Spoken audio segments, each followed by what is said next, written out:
Way back into the distant past, when Pete was like 15, he joined a mail-in movie club, 11 takes for pennies.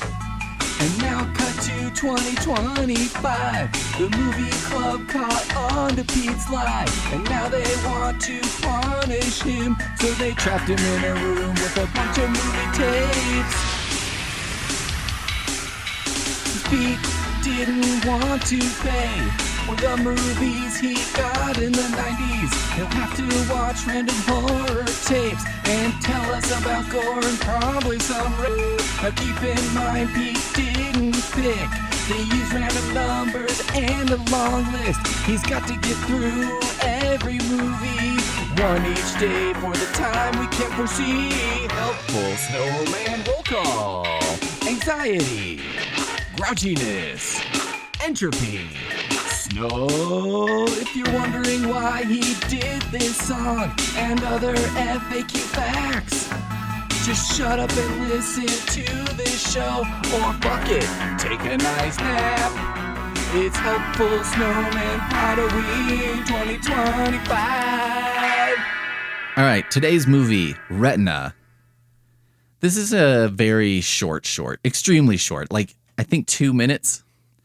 So here's what happens. This guy who put one of those stickers over the camera on his laptop, we were all doing that. Remember when we were very obsessed with doing that?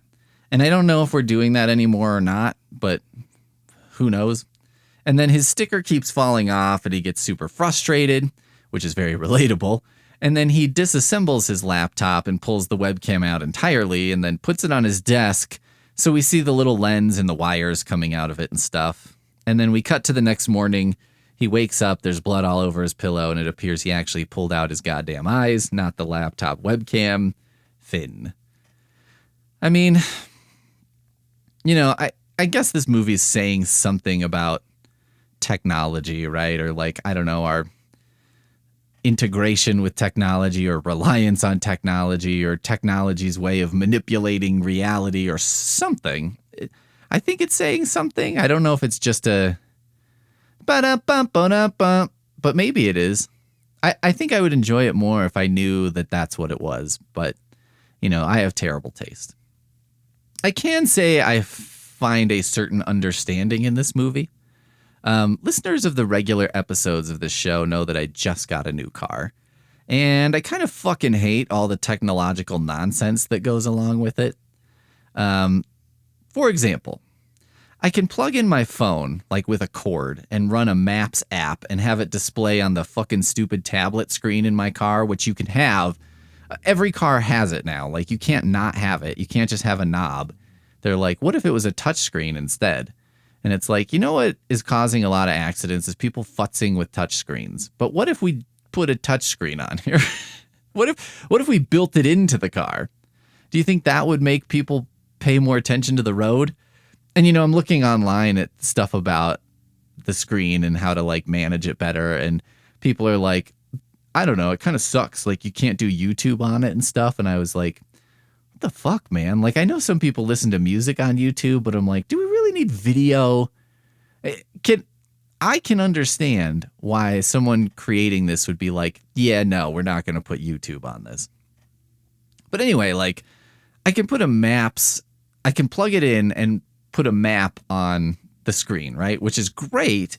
But for some reason, to make that work, I have to enable Siri on my phone in order to do it, which makes no sense. Like, I get that the idea is that I could use the phone hands-free with Siri enabled, but, like, why would that be required? Why would I have to enable Siri in order to see a map on this tablet screen, right? Like, I don't need Siri if I'm running a directional app and I'm not futzing with it, which is the whole idea here.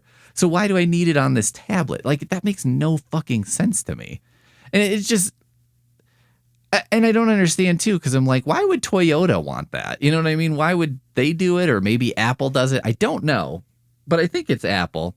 And it makes me very suspicious that, like, the reason I'm forced to enable Siri is so that I'm forced to enable Siri, right?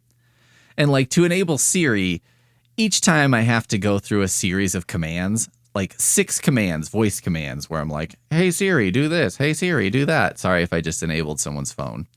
And I have to recalibrate the voice control every time, which I'm not going to use, but it forces you to do that to even turn it on. And so it just makes it more convenient, because like what I want to do is I'm like, okay, so I have to turn on Siri every time I want to use this, but I want to turn it off when I'm not using the map.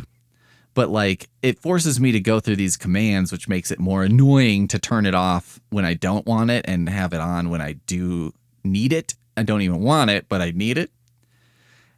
I don't know, like, I don't want to sound like a paranoid weirdo. It just seems like a way to get me to turn on Siri and say, fuck it, and then leave it on all the time, because turning it off and on is such like a pain in the ass that they're like, yeah, well, if we do this, then, you know, it'll suck so hard that people will just be like, yeah, fuck it, right? And like, while we're talking about this technology stuff, why, to order a book from a small university press, why did I have to create an account? Like, I'm making a one-time order of a single book. It's a $20 purchase, and they have me create an account for what? You know, like, I'm not going to do more business with you because I'm like, well, the barrier of me having an account with you is gone. So, you know, whatever. I guess it's a book about like joke writing from a podcaster that I enjoy. Get Elliot Kalin's Joke Farm from some university press that fucking forces you to do this shit. Or don't, because, you know, it's so annoying, right? And like, I wanted to buy it there instead of buying it from Amazon or whatever, because I'm like, oh, they're evil. And this is straight from the publisher. That's good, right? But then, then you have to make this account. And I'm like, I don't know, man. And it's like, booksellers, small press, whatever, do me a favor. If you need to have my email address so you can send me nonsense, or like if you're selling my data, just build into the price of the book what you expect to gain from my individual data, whether you're selling it or like whether you think marketing will give you this much more. Just maybe be a bookseller instead of a data broker. Okay. Like if it's for marketing, maybe just send me, here's the deal. I have to put in my fucking email for you to, you know, to do it. Right. And just maybe send me an email, a good targeted one that's really strongly based on what I purchased before. Send me one email 3 to 6 months after my purchase. You know what I mean? Don't send me an email every 4 days. You know, don't force me to put info into a thing that someone's going to just forget about. And then that's how someone's going to get some kind of entrance into my personal life that they don't need. Or like, I had a fucking doctor's appointment last week. A regular doctor, a physical, super basic. You know, I got my fucking shots and did all that shit. And I did have, I guess one of my ears was 95% blocked by goo, and they flushed the goo out. And he was like, can you hear better? And I was like, it kind of sounds the same, which I was like, oh, is that a problem? Everything sounds the same to me when I was 95% blocked versus none percent blocked.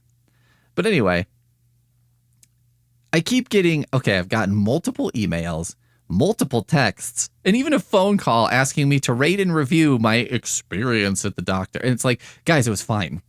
Like, we don't need to do this. You know what I mean? Are you not making enough money as a hospital from the easiest appointment ever? It was a 10-minute thing. You know what I mean? And I'm there, and it's the same fucking thing that happens every time, which is like, oh, he's going to order blood tests. And he's like, did you fast? And I'm like, no, it's fucking 3 p.m. I didn't stop eating. I didn't eat a meal at 3 a.m.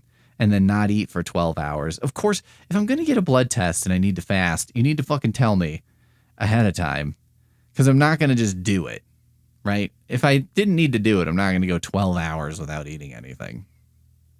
And like, you want me to review the doctor or whatever? It's like, look, if the doctor's great, I'll recommend the doctor to other people. And probably not, if the doctor's not great, I'll probably just keep coasting. But, you know, I'm not going to throw it out there to other people. That's it. And like, who's looking at my review online and is like, well, this idiot thinks this. Can we just have stuff that works and does what we need it to do, but then it doesn't do other stuff? You know what I mean? Can we just get a goddamn USB with Microsoft Word on it and then not have to subscribe to it and have it update and not have little windows that pop up and they're like, hey, we added this new feature that no one asked for. And fucking Microsoft, like, I don't know when you decided to default to always saving everything to OneDrive, but fuck you. Nobody wants that. Nobody. Like, if I want to save something to OneDrive, I will fucking let you know. But until then, leave me alone. Like, let me save things to the places I normally save things. Default to the... I have never once wanted to save a MS Word document to OneDrive. So, like, stop with that shit. Nintendo, can we not have an update every week? Like, can I buy the thing and then that's the game? I have a copy of Super Castlevania 4 that hasn't been updated one time, ever. And it seems like it works just fine. Like, I get it. If there's a bug or something, go ahead and fix it. But, like, I can't possibly fathom that these updates every week are actually helping much of anything. And, like, why does my devices, you know, like my Kindle or something like that, it always wants to update when I go to read something? Like, why can't it do that in the middle of the goddamn night? You know what I mean? I read on it just fine this same book last time I picked it up. Like, what changed between now and then that continuing to do what I was doing before would be a problem? But it's this car that's, like, really killing me, technology-wise. It's like this goddamn infotainment screen that basically does nothing. You know what I mean? I have to set it to show as little as possible by default. So, you know, what I have is... and the fewest number of things it will show is 2. It won't show one thing. It won't show none things. It'll show 2. So I have one half the screen is the music that's playing, and the other is a clock. Even though that means it shows the time in a big box, and right above that big box is also the time. The time is in a little bar at the top, but also in a big box. And it's like, and there's a clock on, you know, the dashboard, like where the speedometer is and stuff. So I have 3 goddamn clocks that all tell me the same time. I mean, fuck me. Like, what happened to getting into the car and whatever's plugged into the CD slot or the tape deck or the radio or the USB, whatever, like whatever happened to whatever I had going on when I got out of the car last time, let's just continue that until I tell you to do something else. You know what I mean? Why can't we just assume that that's what I want going on? And Jesus Christ, every time I turn the car on, I have to read a warning about not using the screen too much and not relying solely on the backup camera every time. It's so dumb because in order to see the warning, I would need to be looking at the screen every time this car starts. So it's like pulls my attention to the screen in order to tell me to not pull my attention to the screen. And then it does it on startup, which is kind of the ideal time to set everything up, right? Like if I'm going to Bluetooth some music, wouldn't the perfect time for that be on startup when I'm still in the driveway, instead of encouraging me to basically be like, well, I have like 30 seconds of waiting to do, so I might as well drive to the end of the block, let this warning go through, and then I'll set up my music. Like, what? Wouldn't you want to discourage that behavior? I mean, guys, I thought AI was going to make our lives better. But so far, it just seems like it's used to make fake, stupid-looking videos and images that are like, what if they made a live-action version of Bob's Burgers? Which would be fun if someone actually made it, and you'd be like, oh, that's clever or whatever. But when someone just typed that into an AI, you're like, yeah, who cares? Where is the cancer screening and the medical shit and the nanobots that can give you a colonoscopy without having to diarrhea for a full day and have a rod crammed up your ass? This is what we want from technology, right? Fewer rods crammed up our asses? I mean, like fewer medical rods crammed up our asses? I thought the promise of AI was that the only rods we would cram up our asses would be elective, rods of choice, and fun. That is techno-utopia, not this nonsense where we're living in a stew of diarrhea and warning screens and Siri activation activities and medical ass rods. I'm going to think... All right, that's enough. I just need to rank Retina on a scale of I'm just too pissed off right now to think straight. So there you go. That's my ranking. Medicinal ass rod. That's my ranking. It's Helpful Snowman Podoween 2025.